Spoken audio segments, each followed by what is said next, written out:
Alright guys, our 26th iPhone development tutorial, and the only things we have left to do is pretty much change the blue views, so it's pretty much work with the interface files, adding the colored backgrounds.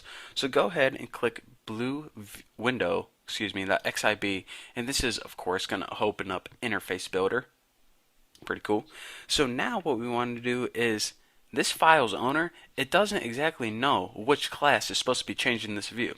So go ahead and click Files Owner, and its identity under class, you see the default is NSObject. We want to say, alright, you are in charge of controlling the blue class. Or, the blue class is in charge of controlling you. So make sure you do that, and now we can go ahead and begin working with the interface itself. So go ahead and click View, and in the attributes right here, go ahead and change the background to a nice blue view. Looks pretty good. Actually, let's change it to this. That's a little lighter. I like that one a little better. So make sure you change to the light blue, or else your program's going to blow up. Now, in your attributes inspector, right here, you see simulated interface elements, and this can simulate interface elements if you couldn't tell by the title. So remember, in our program we have that bar at the bottom, and it's a toolbar. So in order to simulate this in our view, go ahead and in your attributes inspector, simulated elements bottom bar, go ahead and select toolbar. Now look what happens in our view. This little blank toolbar pops up, and it simulates a toolbar on the screen. Pretty cool. So this actually isn't going to show up on our view. It's just going to simulate what a toolbar would be. So, that's kind of what we want. So the only thing we have left to do is the class, well, pretty much do this. I'll show you guys and then I'll talk you guys through. In your file owner icon, go ahead and control and drag over to your view icon and go ahead and click view. Now, why did I do that?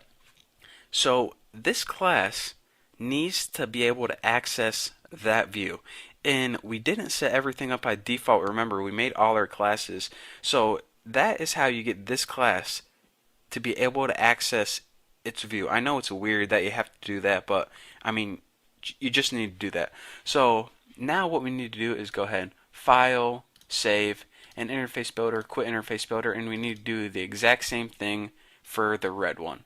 So if you were wondering how to do all that, maybe you missed something, here's what you do. File owner over in identity, this one is going to change the red class. I really have to scroll down and find it. This is bullspit. I said spit, guys, take it easy. And what did I even name that? Red. It's probably element red class. There we go. It only took me half an hour to find it. So the red class now controls this view. So after that, go ahead, click view, and in your attributes, go ahead and change the background to a nice red. This is the red class we're working with, isn't it? And of course, add that simulated toolbar at the bottom. Toolbar pops up right there. And now control drag from your file's owner to view and select view as the outlets. And now this class can change the view or access the view. So go ahead, file, save, interface builder, quit interface builder, and now here is our big moment. Let's build and run this, see if I got any errors, see if it works.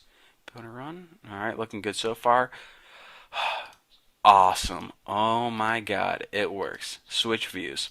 And again, this isn't just changing the background. This is actually changing the views of your application. So how awesome is that? Congratulations, guys. You finally built a program that has multiple views. It only took like 10 tutorials, but yeah, we did it. I am extremely proud of myself. I did that whole thing without getting any errors. So if you want to leave me a congratulatory message and saying how awesome I am, do so in the comments below, because I'm super happy right now about this program we just created. So yeah, thank you guys for watching. If you have any questions, I know this can be confusing, but we're going to be building a lot of multi-view applications from now on, so it'll naturally clear up as we go on. So thank you for watching. If you have any questions, leave me a comment in my forum, link below, and I'll be happy to answer them for you. And by the way, don't forget to subscribe, and I'll see you next tutorial.